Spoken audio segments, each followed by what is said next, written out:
vamos a empezar con la charla del día de hoy. Buenos días, mi nombre es Valentina Cartagena Sierra, yo soy residente de primer año de Medicina de Urgencias de la Universidad de Antioquia y hoy vamos a hablar de sepsis sin foco aparente, haciendo énfasis en el enfoque de las posibles herramientas que me pueden orientar a encontrar un foco infeccioso. Agradezco entonces al doctor Diego Patiño, médico intensivista del Hospital Alma Mater, por ser mi asesor en esta charla. Entonces, el contenido que les propongo el día de hoy es hablar de definiciones. Segundo, hacer un recuento de la importancia de este tema por medio de la epidemiología y pues reportada en la literatura, hacer un breve resumen de la fisiopatología y a partir de aquí tratar de resolver estas cuatro preguntas sobre la sospecha diagnóstica, el manejo inicial y las herramientas que yo tengo para poder buscar ese foco infeccioso. Por último, unas conclusiones. Entonces, empecemos con las definiciones. Y la sepsis es la disfunción orgánica potencialmente mortal por respuesta desregulada del huésped a una infección. Esto se presenta con el cambio de uno o más puntos en la puntuación SOFA ante una sospecha de sepsis. Segundo, tenemos aquí no me. Allá. Segundo, tenemos el choque séptico, que es un aumento del lactato como evidencia de estrés celular o hipotensión refractaria, pues esto lo vemos cuando requerimos vasopresor para mantener una presión arterial media mayor de 65 o un lactato por encima de 2 milimoles por litro, a pesar de una reanimación adecuada. También sepsis grave cuando tenemos lactato mayor de 2 o al menos un episodio de hipotensión que requiere ventilación mecánica o que se asocia a disfunción orgánica. Es importante recalcar que esta última se eliminó en la definición de sepsis 3 por considerarse redundante. También tenemos la definición de sepsis de origen desconocido y es la imposibilidad de identificar la fuente de la infección a pesar de la tecnología radiológica cuando incluimos tomografía y microbiológica asociado pues como a una búsqueda del diagnóstico sistemático. Pero esto no es claro ahí en cuanto a cuál es la amplitud y la profundidad de los exámenes que yo debo tener para describir pues que es una sepsis de origen desconocido. Entonces, ¿por qué es importante hablar de esta patología? De acuerdo a la epidemiología, sabemos que la sepsis afecta a millones de personas en todo el mundo cada año, con una mortalidad de 35 a 40% cuando se asocia o se presenta como choque séptico. También que uno de cada tres pacientes que tienen este diagnóstico van a morir durante la hospitalización y que uno de cada tres pacientes que inicialmente diagnosticamos como sepsis, al final van a tener un diagnóstico diferente. En ellos, pues prima la importancia de mejorar los beneficios y disminuir los riesgos, por lo que se recomienda iniciar manejo. También la mortalidad por choque séptico aumenta 1.4 veces por cada hora sin tratamiento antibiótico empírico y para el 2017 la OMS nos hizo énfasis en el reconocimiento, la prevención y el tratamiento de la sepsis como una prioridad de salud mundial. Esta sigue siendo la principal causa de muerte en la unidad de cuidados intensivos de etiología no cardíaca. Y se ha visto un aumento en la prevalencia asociado a aumento en la media de los pacientes, aumento en los procedimientos invasivos, un amplio uso de fármacos inmunosupresores y quimioterapia y la resistencia antibiótica. En cuanto a la fisiopatología, la sepsis y el choque séptico inician cuando un paciente se enfrenta a una infección. Aquí se activa una cascada inflamatoria y se liberan factores que codifican citoquinas inflamatorias como la interleuquina 1, la interleuquina 6, el factor de necrosis tumoral alfa. Por lo anterior, se genera pues, una respuesta inflamatoria que intenta modular la respuesta iniciada principalmente por la interleuquina 10 y se activan células dendríticas, macrófagos, natural killer y esto va a activar dos vías. Estas dos vías van a ser la respuesta inflamatoria y la respuesta antiinflamatoria. En cuanto a la respuesta inflamatoria, vamos a tener una producción de radicales libres de oxígeno y de óxido nítrico, hay reclutamiento de neutrófilos y de células inflamatorias, y esto lo que me va a hacer es tratar de controlar el foco infeccioso. A la par, se activa la respuesta antiinflamatoria, donde se inhibe la interleuquina 12 y la interleuquina 6, se produce un efecto inmunomodulador. El problema es que cuando esto se sale de control, me va a llevar a un estado de inmunoparálisis favoreciendo la reactivación de algunas infecciones virales o también generando riesgo para infecciones nosocomiales. Aquí en la segunda parte vemos pues el glicocáliz y este es el componente de la membrana endotelial que consta de proteoglicanos y glucoproteínas y es una unidad muy importante porque es la que media funciones de construcción de una barrera mecánica que regula la permeabilidad vascular, la adhesión de los leucocitos y la adhesión plaquetaria. Esto tratando de modular respuesta inflamatoria y antiinflamatoria.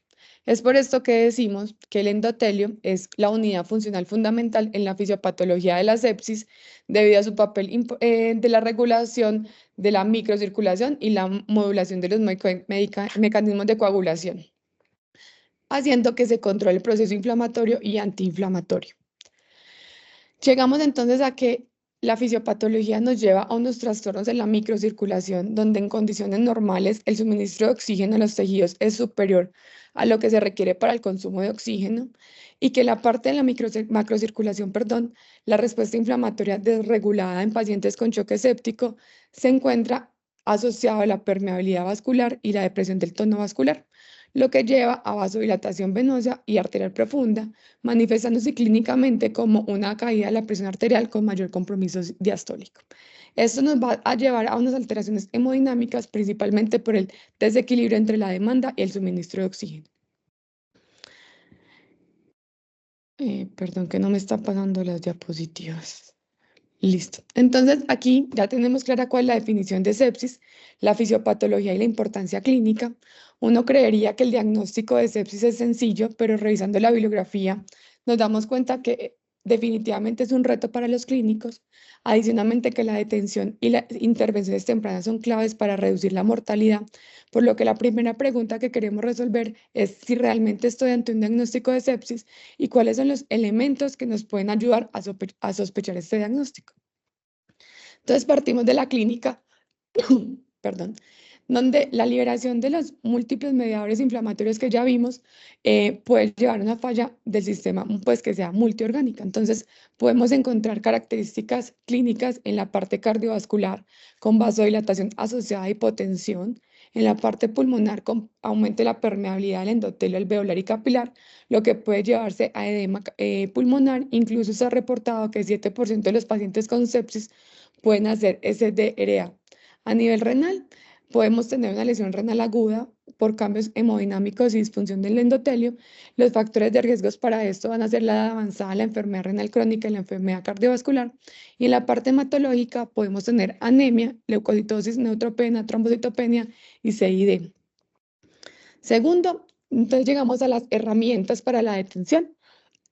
Lo primero que vamos a mirar es la fiebre. Este es uno de los hallazgos que nos hace prender alarmas sobre un cuadro infeccioso. El problema es que se encuentra reportado que solo el 44% de los pacientes que tienen sepsis se van a presentar con fiebre en el momento del diagnóstico, y esto pues claramente nos va a dificultar el reconocimiento temprano, va a asociarse a retrasos en las intervenciones y se ha visto que aumenta la mortalidad un 28% en los pacientes que se presentan afebriles en el momento del diagnóstico.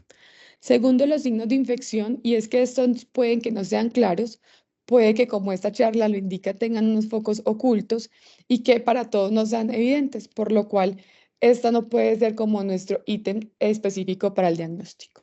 El CIRS, entonces una frecuencia cardíaca mayor de 90, una respiratoria mayor de 20, la temperatura menor de 36 o mayor de 38, leucocitos menor de 4000 o mayor de 12000. Esto tiene una muy buena sensibilidad, pero muy mala especificidad. Por eso se adaptó el SOFA, que es una herramienta para mirar la muerte y la estancia prolongada en UCI de pacientes con sepsis y hacer el Quick SOFA desde urgencias como tal. El problema del Quick SOFA es que es muy específico, pero es muy poco sensible. Reportan una sensibilidad de 48%, por lo que uno de cada dos pacientes no es identificado por esta herramienta. Además, que tanto el CIRS como el SOFA son herramientas que tienen peor rendimiento en los pacientes, por ejemplo, en los ancianos que son más frágiles y en los que las variables pueden ser más confusoras. Por último, la medición del lactato. Esta se ha asociado pues como una herramienta para detectar la presencia de sepsis en pacientes con choque indiferenciado o con sospecha clínica de sepsis, pero que aún no se ha confirmado. Entonces, aquí, pues en esta imagen, voy a intentar ampliarla. No, no me da. Ay, perdón. Bueno, no me dio este momento para ampliarla, pero aquí en esta imagen vemos pues que partimos de alguien con sospecha de sepsis, de infección. Un Quicksofa mayor de 2 nos lleva a buscar alteraciones multiorgánicas. Cuando tenemos un SOFA mayor de 2, llegamos a un diagnóstico de sepsis y cuando tenemos a las alteraciones que son la hipotensión que requiere vasopresor o lactato mayor, llegamos a un choque séptico. Y aquí las variables del SOFA, que son la PAFI, las plaquetas, las bilirrubinas, hipotensión, el Glasgow y la parte renal. Por otra parte, viendo que estas herramientas no tienen un buen rendimiento tanto en sensibilidad como especificidad, por inteligencia artificial se han creado algunos algoritmos. Este es el algoritmo Insight, que nos muestra 9 características y signos clínicos y signos vitales del paciente, que lo que van a hacer es predecir la tendencia séptica. Esta se ha validado en múltiples ocasiones. La gráfica que les traigo el día de hoy es una validación que se realizó en la Universidad de San Francisco, donde incluyeron pacientes en las unidades de urgencias, hospitalización y pacientes de las unidades de cuidados intensivos. Aquí lo que lograron demostrar es una sensibilidad de este del 90% y una especificidad del 81%. Y se utilizó para predecir pacientes que desarrollarían sepsis en las próximas 3 horas antes de las horas cero. La hora cero definida como el primer episodio sostenido de CIRS del paciente de al menos 5 horas. Entonces, en estas gráficas, lo que les traigo es, la primera es inicio de sepsis con una área bajo la curva de 0,92 comparada con el CIRS, el MUSE y el SOFA. En la B miramos sepsis grave, que ya sabemos que esta definición se retiró. Y en la C, la que me llamó más la atención es 4 horas antes del inicio del choque séptico, este nos podría avisar que el paciente iba como en ese camino. Miren que también sigue siendo un área bajo la curva mayor del CIRS, el MUSE y el SOFA. Entonces, otro punto importante es que desde el servicio de urgencias, si tenemos un paciente con disfunción orgánica múltiple, deberíamos tener un bajo umbral para pensar si la sepsis me puede explicar este cuadro. Está reportado en la literatura que los pacientes con choque indiferenciado, el 60% van a tener choque séptico y el 18% van a tener un choque cardiogénico. De aquí sale la segunda pregunta, es, si yo tengo un paciente con choque, ¿será posible que este sea un choque séptico? Sabemos que el choque tiene 4 subtipos: hipovolémico, distributivo, cardogénico y obstructivo. El distributivo es en el que se va a presentar que el sistema vascular está vasodilatado hasta el punto que el volumen sanguíneo vascular central es insuficiente para mantener la perfusión de los órganos. De aquí sale el protocolo Rush y es un algoritmo integral donde al lado de la cabecera del paciente podemos tratar de mirar por 3 parámetros cuál es el origen de este choque, mirando la bomba, el tanque y la tubería. Entonces, la primera parte es la bomba y es mirar el estado cardíaco. Aquí vamos a mirar 3 partes. El saco pericárdico para mirar si hay derrame. También evaluar la contractilidad del ventrículo izquierdo. Y por último, mirar el tamaño relativo del ventrículo derecho, buscando signos de disfunción de este asociado a tromboembolismo pulmonar. Segundo, determinar el estado de volumen intravascular efectivo, que es el tanque, y aquí sale qué tan lleno está el tanque. Mirar la cava, tanto en posición en la suxifoidea en el eje corto y en el eje largo, y también lo podemos extender con un FAS o un FAS extendido para mirar líquido libre a nivel pulmonar o abdominal. Y por último, es la evaluación de grandes arterias y venas del cuerpo, conocidas como la tubería. Aquí vamos a mirar si están rotas o si están obstruidas y miramos principalmente la aorta abdominal y torácica y también podemos mirar la compresibilidad de las venas femorales, la poplitea. Entonces, de acuerdo a los hallazgos que podamos encontrar en la realidad en el protocolo Roche, podríamos clasificar a los pacientes en 4 tipos de choque, pero esto no es una clasificación exacta. Podríamos decir que los hallazgos resaltados en el cuadro verde que vemos acá tendrían una probabilidad del 70% de que mi paciente con un choque distributivo por sepsis, pues que un paciente que tenga un choque distributivo sea por sepsis, cuando yo parto de un paciente en el que no puedo explicar su cuadro por otra causa. También es importante recordar que el 25% de los pacientes con sepsis pueden presentarse con otro choque asociado a miocardiopatía séptica, con una presentación principalmente de choque cardiogénico. Entonces, aquí volvemos al hecho de que diagnosticar la sepsis es todo un reto para los clínicos y que esta es una herramienta más para acercarnos al diagnóstico, pero que no nos dice pues un resultado definitivo. Entonces, Ante la sospecha de sepsis o choque séptico, lo ideal es iniciar dos caminos paralelos. El primero es iniciar el manejo estándar y el segundo es iniciar una búsqueda activa del foco infeccioso en mi paciente. Aquí quiero hacer una aclaración antes del punto que vamos a dar de manejo inicial, y es que esta charla está dirigida al enfoque de la sepsis sin foco, por lo que no me tendré como en la evidencia actual de cada uno de los ítems del tratamiento, sino que expondré las recomendaciones de la guía actual para el manejo de la sepsis y el choque séptico como tal. Entonces partimos de que tenemos un diagnóstico de sepsis, los pacientes los tenemos que monitorizar. En la monitorización nos vamos a dar cuenta si el paciente tiene un choque séptico, y a esos habría que agregarles estos tres tratamientos adicionales. En los pacientes con sepsis debemos iniciar líquidos endovenosos, antibiótico empírico y hacer ayudas diagnósticas. Estas con el fin de identificar el foco. Si yo ya identifiqué mi foco, pues debo hacer tratamiento antibiótico dirigido, hacer imágenes específicas y controlar el foco, ya sea, por ejemplo, en un drenaje quirúrgico o un retiro de algún dispositivo. Y en las infecciones sin foco, pues tratar de hacer una búsqueda activa de este, como ya dijimos, una vía paralela al inicio del tratamiento.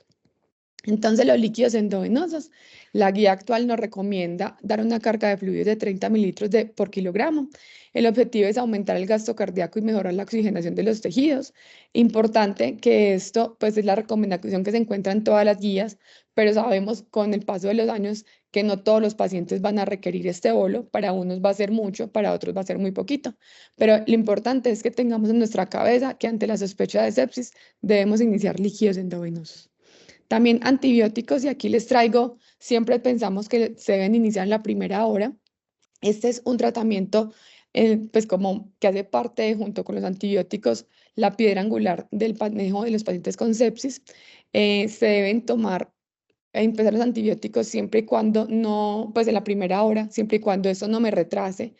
Ese inicio debo hacer para clínicos, incluyendo hemocultivos. Y esta pregunta la traigo porque un análisis retrospectivo de 35.000 pacientes que se evaluaban en 21 unidades de urgencias en Estados Unidos, ellos evaluaron a quienes se les administró tratamiento antibiótico dentro de las primeras 6 horas posteriores a su llegada, y demostraron que un retraso en la administración de antibióticos aumentaba significativamente la mortalidad hospitalaria por cada hora de retraso. En el análisis ajustado, ellos vieron que el subgrupo de pacientes de choque séptico era el grupo que en realidad se beneficiaba de este inicio temprano de los antibióticos. Aún no se ha logrado demostrar que los pacientes con sepsis sin choque requieren también el inicio de la primera hora de antibióticos. Por ende, traigo esta gráfica que es de la guía de Surviving Sepsis del 2021, y nos dice, si usted tiene un choque séptico, pues inicia antibiótico en la primera hora, pero si usted no tiene un choque, puede iniciarlo incluso en las primeras 3 horas y darse el tiempo de tratar de enfocar adecuadamente a su paciente y tomar paraclínicos. En los vasopresores, en caso de que mi paciente tenga choque, se van a agregar dos ítems al manejo, como ya habíamos dicho, que son los vasoactivos y los esteroides.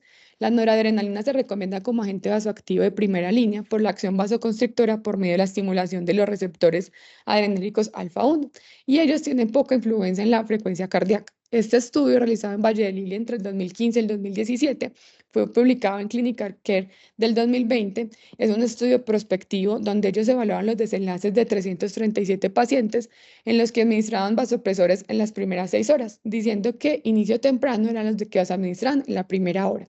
Y encontraron que los pacientes con norepinefrina de inicio temprano tenían menor requerimiento de líquidos de 8 a 24 horas, y también que se asociaban a una mortalidad, pues que una disminución en la mortalidad a los 28 días.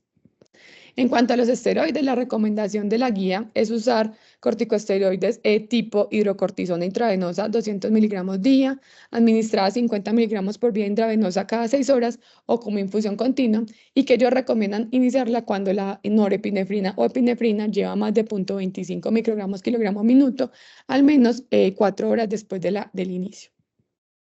Entonces, como hemos visto hasta ahora, el tratamiento de la infección subyacente y el control de la fuente son piedras angulares del manejo de la sepsis, pero la literatura reporta que un 50% de los pacientes con sepsis tienen cultivos negativos. Esto asociado a antibióticos, pues antes del uso de la toma de los cultivos o a tomas inadecuadas de las muestras. Adicionalmente, que entre el 2 y el 11% de los pacientes con estado crítico tienen sepsis de origen desconocido. En ellos, no solo los cultivos son negativos, sino también que el lugar de la infección no está claro.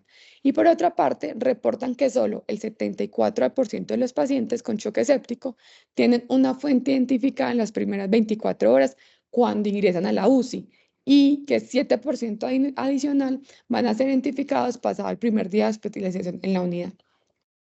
Esto lo que hace es que aumenta el desafío, entonces, para el diagnóstico y llegar al foco infeccioso, y se reporta que un porcentaje importante de pacientes al final de todos los estudios no van a tener una causa infecciosa como la causa de su disfunción orgánica. Aquí nace la tercera pregunta y es, ¿cuál es el posible foco de mis pacientes? Entonces, este es un estudio de corte observacional pragmático donde se evaluaron 10 unidades de cuidados intensivos en Francia. Se incluyeron pacientes con choque séptico, definido como pacientes con choque sin fuente de infección ni documentación microbiológica en las 24 horas luego del inicio de los vasopresores. Y encontraron que el 26% de los pacientes no se pudo identificar una fuente de infección después de 24 horas y el 28% tuvieron un choque de origen desconocido al final de la estancia en la unidad de cuidados intensivos. En esta gráfica, en azul vemos los pacientes en los que se logró identificar choque, un origen infeccioso, y los rojos los que no.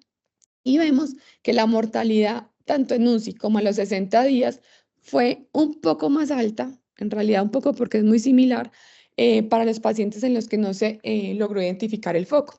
Esto asociado a que si no tenemos un foco claro de los pacientes, pues no vamos a poder iniciar un tratamiento específico para revertir el choque. Y ellos explicaban que la mortalidad era muy similar porque en realidad sabemos que un paciente con choque tiene una alta probabilidad de morir por cualquier causa. También me pareció importante traer esto y es que el 18% de los pacientes fueron diagnosticados con una condición que imitaba la sepsis y entre ellos la más importante pues fueron los efectos adversos por algunos medicamentos como la metformina, las alteraciones vasculares como la isquemia mesentérica, la malignidad, las enfermedades inflamatorias, los trastornos metabólicos, la pancreatitis y entre otros el síndrome compartimental abdominal.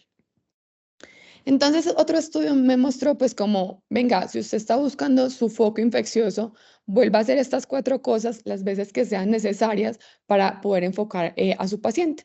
Entonces, la primera es conozca su epidemiología, tanto el lugar donde usted trabaja, para mirar las circunstancias, como también sabemos que la UCI va a tener unas infecciones diferentes a los pacientes que ingresan por urgencias.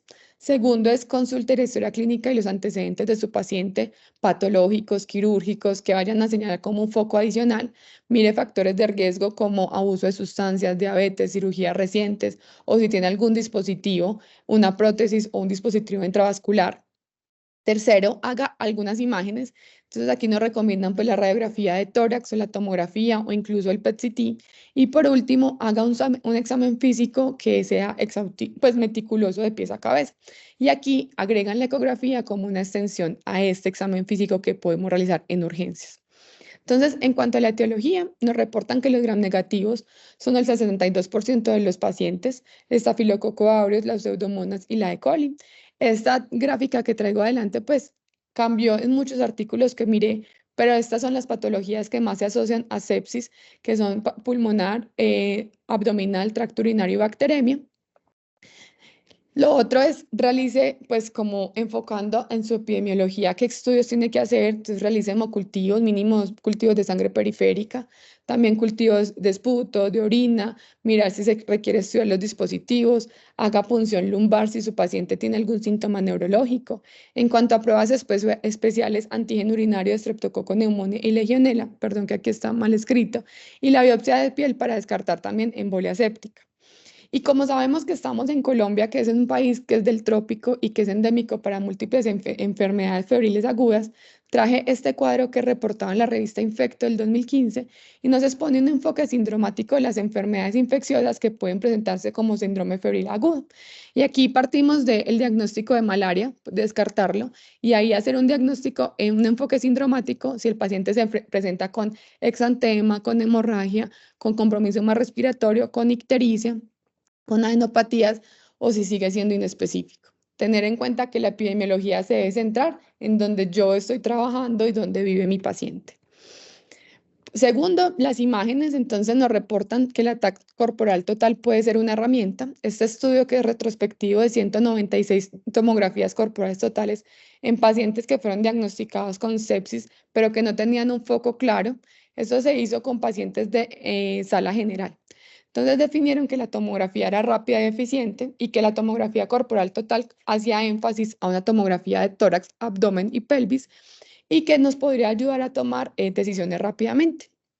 También reportaron que preocupaban la exposición a la radiación y la asociación a lesiones renales por medio de contraste y los tiempos que iban a requerir en el traslado de mi paciente.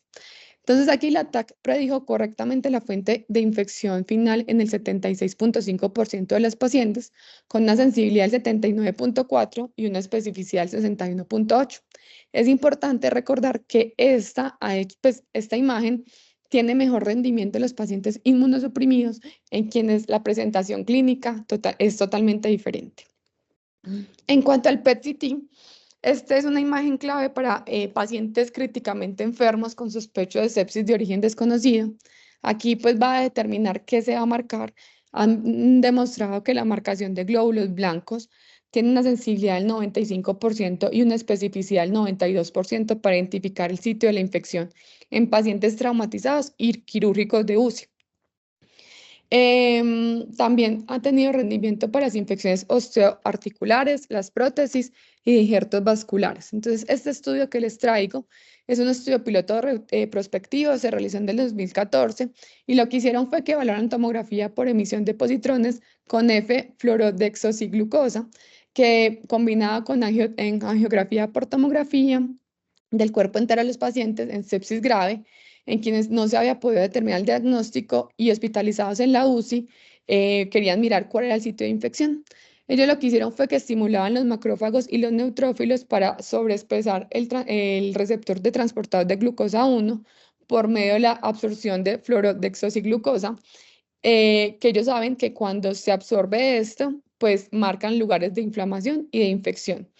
Reportaron que el procedimiento desde que se inyectó el fármaco fueron 90 minutos y encontraron que los sitios más importantes pues habían celulitis, pielonefritis, abscesos parietales, abscesos pulmonares y de neumonía.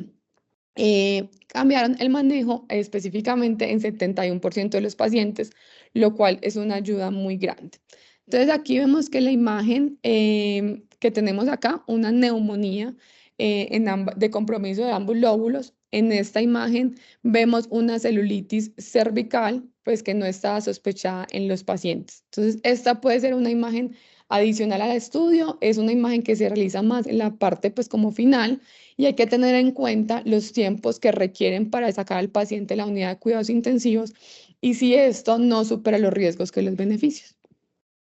Entonces, como ya dijimos, el diagnóstico oportuno sigue siendo una parte esencial del manejo de nuestros pacientes, y hacer estas imágenes que ya vimos pues, requieren sacar al paciente de la unidad, requieren pues tiempo por fuera y aumentan los riesgos, por lo cual el POCUS puede servirnos como una parte del examen físico y deberíamos utilizarlo como pues, para la búsqueda del foco infeccioso. Entonces, en este estudio, ellos lograron demostrar que si nosotros hacíamos un POCUS evaluando pulmón, abdomen, corazón y tejidos blandos, podríamos mejorar el diagnóstico un 25% al compararlo solo con el examen físico habitual, que también se asociaba a una mejora drástica en el tiempo del diagnóstico, una estancia hospitalaria más corta, a menor requerimiento de ventilación mecánica y menor requerimiento de líquidos. Este estudio fue publicado este año en marzo.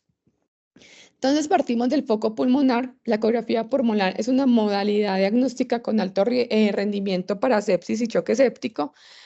Un metaanálisis de 2 estudios que revisé demostró una sensibilidad del 88% y una especificidad del 86%. Y ellos nos mostraban pues, que usted podría mirar un pulmón consolidado, que se iba a ver como hepatización, consolidaciones subpleurales, broncograma aerodinámico y también el signo del fragmento del triturado, que es el que vemos acá, donde se junta una línea de pulmón hepatizado con aire, y eso es indicativo pues como de consolidación translobar. Entonces aquí vemos una línea pleural normal, en la B unas líneas B. Aquí vemos el signo del triturado del fragmento. En esta imagen de la derecha, hepatización. Vemos también broncograma aéreo en la imagen B. Y aquí abajo vemos un empiema donde se ve líquido libre con el signo del plancton. En el abdomen podemos mirar, evaluar el líquido en el abdomen, pues el líquido libre, este líquido puede contener restos celulares, por lo que se va a ver hepatógeno, em, aire por fuera, que nos va a hacer sospechar de perforación intestinal. También la ecografía biliar puede identificar colecistitis con edema en la pared cuando se encuentra mayor de 3 milímetros, líquido pericolecístico, presencia de cálculos hiperecogénicos y signo de Murphy. También podemos ver un conducto biliar dilatado, también sospechar pues, en colangitis y como en la imagen que vemos acá, un absceso hepático que nos explique el cuadro infeccioso del paciente. En la parte urinaria, en general, se reporta un valor muy limitado para el POCUS, para el diagnóstico de infección del tracto urinario, pero uno podría encontrar signos de pielonefritis complicada, también infecciones de obstrucción de salida a la vejiga y que se ha detectado pues que la hidronefrosis tiene una buena sensibilidad para, pues podemos identificar hidronefrosis fácilmente con una sensibilidad de 72,6% para personas no entrenadas y aumenta el 92,7% en pacientes con entrenamiento avanzado en ultrasonido. Ellos reportan que cuando identifico hidronefrosis en un paciente con sepsis, debo considerar esta como la causa infecciosa, pues como una causa infecciosa del tracto urinario. Entonces aquí, pues en esta primera imagen vemos hidronefrosis que está dilatado como tal. En esta imagen B también, es un riñón que se vería normal. Y en la C y la D vemos una vejiga distendida, en la que también podemos mirar si en las medidas que estamos haciendo son efectivas. Entonces vemos un catéter que está bien posicionado, pero posiblemente no está funcionando porque la vejiga sigue llena de, pues, de contenido. Y en la D vemos que el catéter definitivamente quedó por fuera, que no nos va a ayudar pues como a servir y hay que reubicarlo. En cuanto a la bacteremia, una evaluación detallada de las válvulas cardíacas puede revelar la presencia de endocarditis, evidenciando pues como una densidad móvil iso o hiperecoica, donde puede pues como sospecharse la vegetación como tal. Es importante pues decir que el hallazgo pues o el POCUS en bacteremia es un hallazgo de inclusión y no de exclusión, porque tiene una especificidad del 94%, pero una sensibilidad del 60%. Si yo no la veo, pues no puedo descartar esta patología. Y aquí vemos cómo hay una vegetación en la válvula mitral, tanto en el apical como en el eje corto. Y en los tejidos blandos, pues la ecografía musculoesquelética de tejidos blandos puede ayudar a diagnosticar abscesos que requieran drenaje, celulitis e infecciones necrosantes de la piel. Sabemos que la infección más importante en la piel va a ser la fascitis necrosante, pero que esta, pues que se puede identificar por POCUS con evidencia de líquido y aire a nivel del plano de la fascia, pues claramente tiene un gol estándar diferente para su diagnóstico, pero más importante que eso es, nosotros no deberíamos retrasarnos haciendo exámenes cuando esta es mi sospecha y el paciente rápidamente debe ir al quirófano.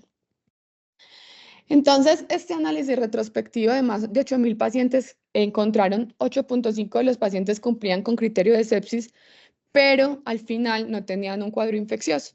Y el 18% tuvieron una discordancia entre el diagnóstico inicial y el final. Entonces, miren que partimos de infecciones pulmonares, urinarias, intraabdominales, de tejidos blandos, otras o desconocidas, y que un porcentaje van a llegar a que definitivamente no se encontró un foco infeccioso. Entonces, la ITSA, que fue quien publicó este artículo, nos dice, pues nos presenta que la falta de una fuente infecciosa clara en el servicio de urgencias es el factor de riesgo más importante para hacer un falso positivo en el diagnóstico presuntivo de la infección. Además, nos sugiere que apoyemos las decisiones clínicas con otros métodos diagnósticos, como ya vimos, con imágenes, con POCUS, que es disponible en el servicio de urgencias. Y también nos orienta a aceptar la recomendación reciente de decir que hay menor urgencia para iniciar antibióticos en pacientes en los que tenemos incertidumbre, que tenemos sepsis, pero que no tenemos un choque. Por último, les traigo esta imagen que es de un artículo que publicaron sobre fiebre sin foco aparente. Y ellos miraron que muchos pacientes que tenían compromiso multiorgánico podrían tener fiebre, pero que esa fiebre no siempre iba a ser infección. Entonces, haga todo el estudio, pero también piense en que sí, puede ser infección y estúdiela, pero también puede ser malignidad, también puede ser autoinmune o también puede ser otras causas. Incluso usted puede no encontrar nunca el foco de su paciente, el cual está asociado pues a aumento en la mortalidad, como ya lo vimos. Entonces, las conclusiones es que es una enfermedad con alta prevalencia y alta mortalidad. La sospecha clínica nos ayuda a un diagnóstico y a un manejo temprano. No se puede retrasar el manejo por la ausencia de un foco infeccioso claro. El manejo debe ser individualizado y la ecografía de la cabecera del paciente es nuestro gran aliado para el diagnóstico y seguimiento. También revisando la literatura, encontré que el 92% de la literatura disponible sobre los criterios diagnósticos de sepsis de causa desconocida provienen de países y regiones de altos ingresos y que ninguno está hecho en realidad como en países de bajos ingresos. Es por esto que posiblemente nosotros no vamos a contar con todos los recursos que van a requerir pues, un paciente para la búsqueda de la fuente infecciosa en todos los lugares de nuestro país y por ende tenemos que llenarnos de motivos, como ya vimos, con otras herramientas. Y muchísimas gracias. Entonces quedamos para preguntas y comentarios. Eh, Primero que todo, muy buena revisión, excelente enfoque. La verdad que creo que lograste lo que esperábamos con esta charla. Me gustó bastante como esa preponderancia que le diste al enfoque ecográfico de esa búsqueda como acuciosa del foco infeccioso. Creo que ahí nos queda un mensaje porque es una herramienta pues que todos ya tenemos muy claro que tiene mucha importancia y que la tenemos probablemente a la mano en muchas instituciones. Tengo dos preguntas puntuales. Una es, vi que pasaste muy rápido de pronto el círculo de las proporciones del foco infeccioso reportado. Me imagino que eso que mostraste es a nivel mundial. Hasta donde recuerdo, la epidemiología en Colombia era un poquito diferente en cuanto a la, al tipo de foco, exactamente esa imagen. No sé si la pudiste cotejar con información de Colombia. Yo recuerdo pues, un estudio muy clásico del profe Jaimes que mostraba que de pronto en Colombia era un poco diferente a lo reportado a nivel mundial. Y lo segundo es qué de pronto buscaste y cómo deberíamos manejar sobre todo lo de los hemocultivos. En cuanto a los cultivos anaerobios, la frecuencia de los hemocultivos, digámoslo, si realmente la fiebre impacta o no en la toma o en el momento de la toma o la obtención de sus hemocultivos. Quisiera que me dijeras un poquito si leíste sobre eso. Muchas gracias, muy buena exposición. Gracias, profe. Pues en cuanto a la etiología, esta es de Estados Unidos, que fue publicada en abril del 2023. Para Colombia, lo que encontré es que el tracto urinario tenía una mayor presentación, pero los números exactos los voy a buscar nuevamente, profe, y se los pues hago saber. Pero sí, el tracto urinario era como un poquito mayor. Y en cuanto a los hemocultivos, la verdad, no los incluimos porque sentíamos que se hacía como más extenso la charla.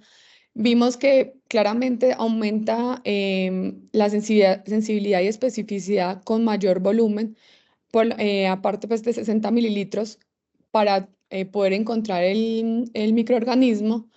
Pero lo de la fiebre, pues lo voy a buscar nuevamente cómo cambia el rendimiento de estos cuando el paciente tiene fiebre o no, porque la verdad no lo busqué. Gracias, Valentina. Recuerden que parte del ejercicio que hacemos en estas charlas es de pronto a la siguiente exposición, si tú logras, digámoslo, aclarar esos aspectos, pues no, en cuestión de un minuto previo a la próxima charla, nos puedes compartir esa información y eso pues nos retroalimenta a todos. Listo, muchas gracias. Listo, doctor. Muchas gracias a usted. Bien, gracias. Valentina, gracias por la charla. Sobre la pregunta del profe Fabián, no sé si se acuerdan que lo tuvimos discutiendo, que era toda la discusión alrededor de los scores de bacteremia, ¿cierto? Sí, Ahí profe. mismo en ese cuadro que tenías presente, vemos que por lo menos para los estadounidenses, una presencia del 13%, ¿cierto? Y que lo más importante ahí, si recuerdan que esa discusión la tuvimos, fue que uno era el tipo de paciente, ¿cierto? El tipo de paciente, si era un anciano, si era un inmunosuprimido por alguna razón, ¿cierto? De todos los que hay ahorita, con tratamientos con esteroides o tratamientos dirigidos por estos nuevos medicamentos hacia los linfocitos, ¿cierto? Que podían no tener un foco claro, sino que realmente el foco estaba circulando en sangre. Y recordar también que tenemos los SCORE ahorita, sobre todo los españoles han trabajado mucho en eso, de la predicción de la bacteremia, ¿cierto? Que si ustedes recuerdan era o la presencia de fiebre o la presencia de escalofríos al ingreso de urgencias, Sí. donde el porcentaje de hemocultivos positivos aumentaba muchísimo, ¿cierto? Y creo que también tuvimos la discusión sobre el uso de la procalcitonina, pero realmente en nuestro medio, a diferencia de otros países, se utiliza mucho menos, ¿cierto? Se reserva para el paciente que es mucho más complejo en su diagnóstico, hay muchas dudas, o pacientes que pueden dar falsos positivos debido a su patología de base, ¿cierto? Excelente charla. Viendo como el motivo de la charla, anoche me senté a revisar lo que llaman la Declaración de Guadalajara sobre sepsis, que salió más o menos en el 2022, y salió porque hay una discordancia entre los estudios que se refieren para la Guía Mundial de Sepsis, la mayoría son de unidades de cuidado intensivo. Y la representación de estudios hechos en urgencias es muy poca en esa guía. Y además de los especialistas que se referencian, pues son pues hablaba de que solamente había un solo urgentólogo en una guía que era mundial, ¿cierto? Y esto es importante porque es que nosotros tenemos o la forma de presentación de los pacientes a urgencias, pues definitivamente no es igual a la de piso, no es igual a la unidad de cuidado intensivo, ¿cierto? Y eso hay que tenerlo siempre presente, ¿cierto? Tiene otras características, a veces un poco más aguda, a veces el cuadro no es tan claro, el foco es más difícil para nosotros, que nos toca hacer todo este desarrollo y me pareció muy válida, como muy acertado el enfoque que le diste. Listo, eso sería como mi aporte a la charla. Muchas gracias, profe. Bueno, vale, yo también te quería felicitar por el desarrollo del tema y la charla que desarrollaste. Me gustaría a mí como sintetizar un poco, pues, como de lo que ya dijiste, pero como orientado como hacia dónde va todo el tema a nivel mundial. Como Valen bien lo dijo, es una preocupación real el hecho de que gran parte de los pacientes no les logramos identificar en una primera instancia, uno, ni siquiera que está en sepsis, ¿cierto? Y dos, que tenemos cuál es el foco que nos explica la misma. En este sentido, digámosles que la otra línea de desarrollo que no quisimos entrar pues acá en la charla, pero que queríamos complementarla, es cómo se están avanzando las pruebas moleculares, las pruebas de secuenciación, las pruebas rápidas de PCR, pero no ya directamente sobre el aislamiento microbiológico, sobre el cultivo que va en curso, que es lo que tenemos actualmente con el Filarray Panel Sepsis, sino directamente hacer secuenciación en sangre. Entonces, por ejemplo, de los grupos más abanderados es los que validaron el Carius Test, que son de la Universidad de Stanford, y ellos lo que hacen es que en sangre detectan qué material genético se encuentra. Ellos alrededor, pues es la última vez que revisé su portafolio, tenían 1.250 microorganismos, esto es para el año 2019, no sé a la fecha que tanto hayan actualizado de más. Y es un enfoque muy interesante también, el hecho de decir, creo que mi paciente está infectado, no sé por qué, voy a buscar en sangre qué material genético logro encontrar. Esto es, si bien ofrece retos especiales, por el hecho que muchos del material genético que podemos encontrar puede corresponder al material de comensal o el material otra vez colonizante que se encuentra en ese organismo, en esa persona, y no directamente al microorganismo causante de la infección. Pero al menos nos reduciría otra vez significativamente el agente patógeno y por ende también el probable foco otra vez que también tengo limitado.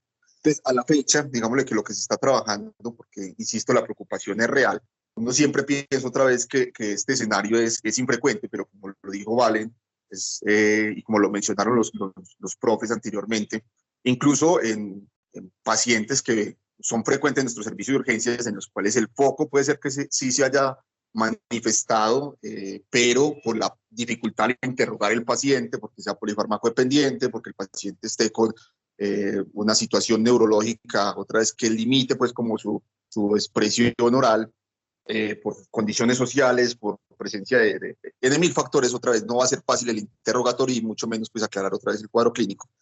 Digamos que lo que se está integrando en el mundo es enfocar en inteligencia artificial, los distintos predictores clínicos por los factores de riesgo del paciente, alimentar otra vez estas redes neuronales con test moleculares, alimentar estas redes neuronales con ayudas ultrasonográficas, ayudas radiológicas de cualquier tipo, y con esto probablemente logremos la respuesta a una pregunta tan compleja.